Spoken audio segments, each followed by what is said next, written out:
Un jour, sombre de novembre, dans les rues animées de Chicago, Donald Trump marchait le long de Michigan Avenue, vêtu de son long manteau bleu-noir et portant une cravate rouge. Il était venu pour assister à une réunion dans la ville, mais il voulait aussi respirer l'air de cette grande ville. En se dirigeant dans les rues bondées, il voulait ressentir la ville, voir les gens et se connecter à l'énergie qui y régnait. Tout à coup, au coin près de Millennium Park, il aperçut un homme.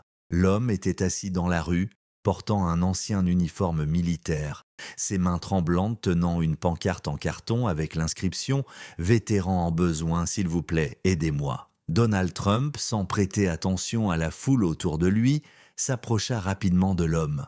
En s'approchant de l'homme, les yeux de Trump se posèrent sur son visage. L'homme était noir et ses yeux reflétaient de la fatigue, de la douleur et une vie perdue. Il avait servi son pays il y a de nombreuses années, mais maintenant, il se battait pour survivre dans la rue. Tandis qu'il marchait à travers la foule, il ne semblait rien remarquer autour de lui. Trump fit un pas vers lui, s'agenouilla et lui demanda « Quel est ton nom ?» L'homme leva lentement la tête et dit d'une voix tremblante « Terrell », répondit-il. Terrell Williams. Trump, regardant dans les yeux de Terrell, prit une profonde inspiration. « Que faisais-tu dans l'armée » demanda-t-il. Terrell leva lentement la tête et répondit « J'ai servi dans l'armée pendant 12 ans. J'ai vu des guerres à l'étranger, j'ai perdu des amis, mais au final, ce pays m'a trahi. » Trump l'écouta attentivement. « Écoute-moi, dit Trump d'une voix ferme. Je vais t'aider. Ce n'est pas ta place ici dans cette rue. Tu mérites mieux. » Terrell, regardant Trump avec étonnement, répondit « Mais pourquoi? Tu ne me connais pas. » Trump, le regardant en silence, dit « Parce que tu es un héros et tu le mérites. » Trump sortit rapidement son téléphone et appela son assistante Margaret. « Margaret, on doit faire quelque chose. Trouve vite les hôtels les plus proches et appelle un médecin. Il y a un homme ici. Il faut le soigner immédiatement. C'est urgent, dit-il. » De l'autre côté du téléphone, la réponse rapide de Margaret arriva. « Bien sûr, je m'en occupe tout de suite, monsieur Trump. » Trump raccrocha et regarda Terrell en disant « On fait quelque chose, l'aide arrive très bientôt. » Il désigna un stand de nourriture et fit acheter une soupe chaude et un sandwich à Terrell. Terrell commença à manger lentement, ses mains tremblantes, les yeux légèrement remplis de larmes. Trump ne le laissa pas seul et s'assit à côté de lui. « Raconte-moi, Terrell. Qu'as-tu vécu là-bas? Et puis, que s'est-il passé ?» on me demanda-t-il. Dans le vent froid, Terrell commença à parler des traces du passé. « Pendant la guerre, j'ai perdu des amis. La guerre te change.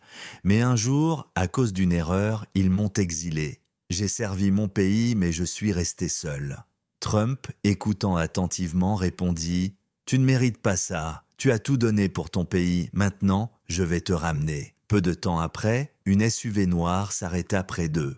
Le chauffeur ouvrit la porte et aida Terrell à monter.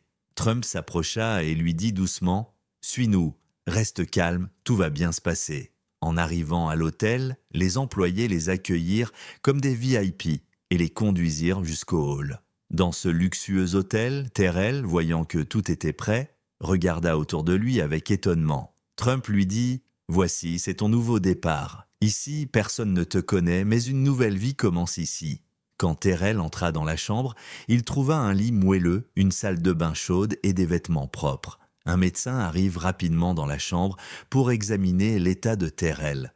Trump attendait à l'extérieur de la porte. Le médecin dit « Il n'est pas trop tard pour qu'il se rétablisse. Quelques traitements et du repos, et il retrouvera la santé. » Trump, encourageant Terrell, dit « Tout va s'arranger. Une nouvelle vie t'attend ici. » Terrell, les yeux remplis de larmes, répondit « Je ne m'attendais pas à cela. Tout change. » Trump donna une nouvelle instruction à Margaret et appela l'organisation Veterans United Support Services. Rapidement, un représentant est venu rencontrer Terrell. « Nous allons tout faire pour vous aider » s'est dit la femme. « Une nouvelle maison, de l'éducation, un travail et un soutien social. Nous allons vous réintégrer dans la société. » Terrell, les yeux remplis de larmes, dit « Je ne m'attendais pas à un tel changement.